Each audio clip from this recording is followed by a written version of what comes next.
Hello, my name is Lata Brouwer and you are watching Violin Lounge TV.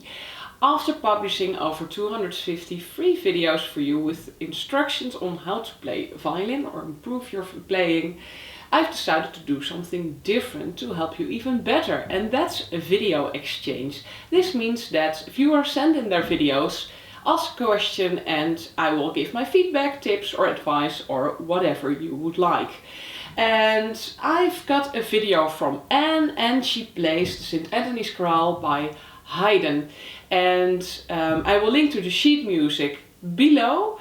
Her question is how to add more dynamic contrast, so to play around more with loud and soft.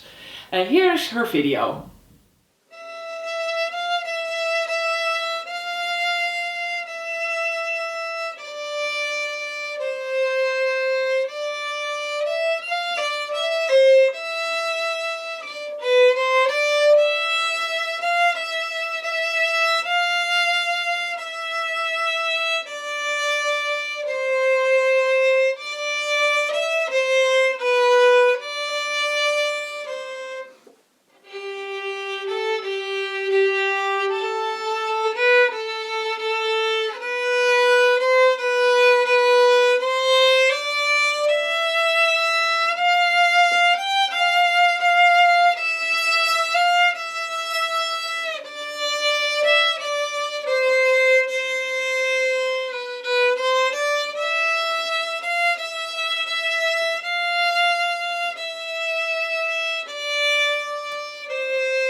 Thanks for your video, and I know it requires some courage to post your video online and see what people think, etc, etc, etc.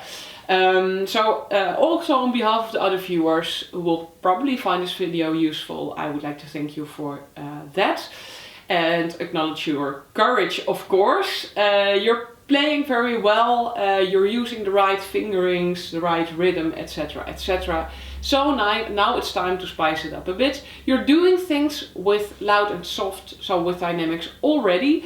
So you might want to improve that a little bit. It's important to know that there are 5 ways to play loud and soft. Most of people only use 1 or 2 of them. They use a little bit more weight or pressure, and perhaps they play on another part of the string. But just to summarize, and I made a specific video about that, which I will link below. But the 5 ways to play loud and soft, and in the video below there are 4, and I will tell you now about the 5th. Well, one way is to use a lot of bow, or just a little bit of your bow. And of course, if you use a lot of bow or more bow, it will be louder.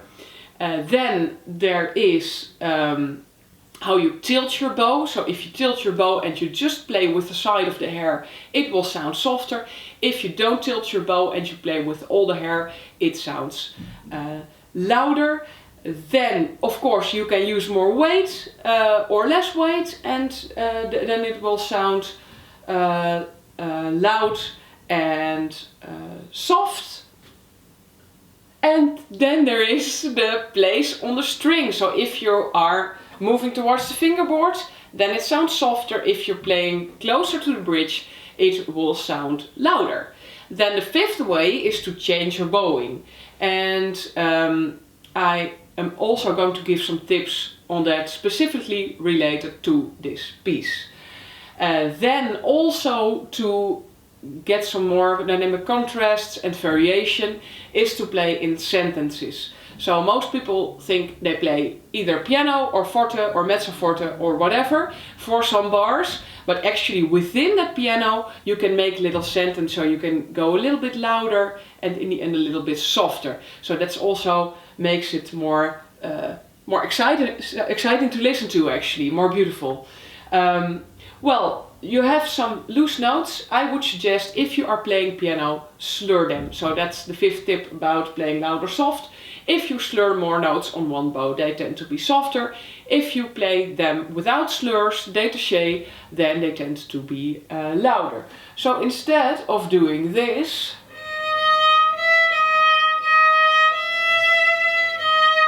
you do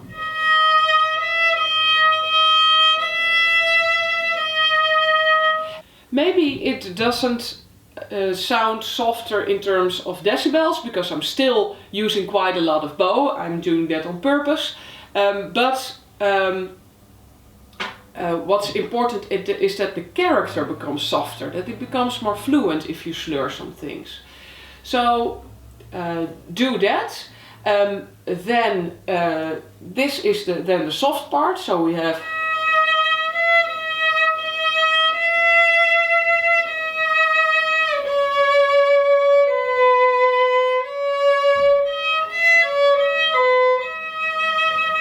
and don't slur these, because we're going to the mezzo forte. And you can decide to play these without slurs, or you play them with slurs. So you start with the, and then when you get to the mezzo forte we have the same, but then you have,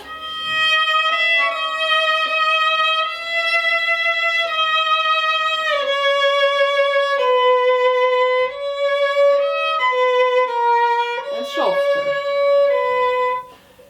And then you have something in between, so the mezzo piano.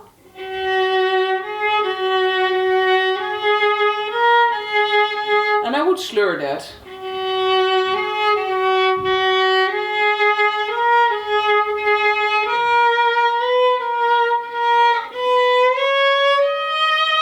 And then I wouldn't slur it in the forte.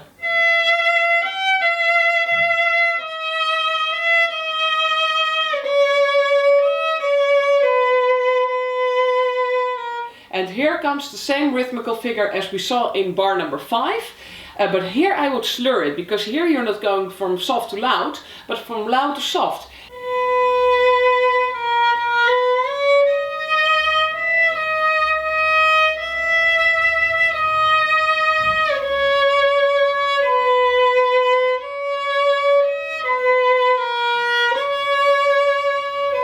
And perhaps also slur that one. Then we go on, we have something similar as before here, mezzo piano, so we have to go a little bit softer again.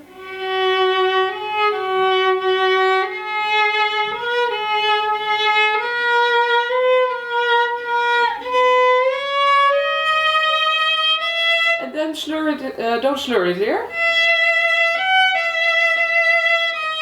except this one.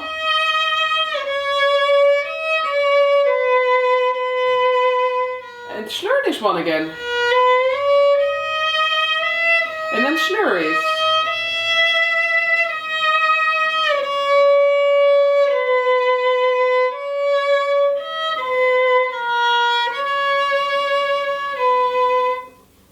Well, I hope this is a way, this gives some suggestions to you to make it more interesting dynamically, and to make a little bit more contrast, and to play around with also the bowing that can have quite a big impact. I see in your video that you tend to tilt your bow when playing forte, but when playing forte just use all the hair. So think about those 5 ways to play loud and soft, and see which one of you apply at the moment and which one you don't, and play around with it to create a bigger dynamic contrast. Well, thank you for watching Violin Lounge TV. If you want to see more instructional videos, then go to violinlounge.com. Hope to see you there. Bye bye!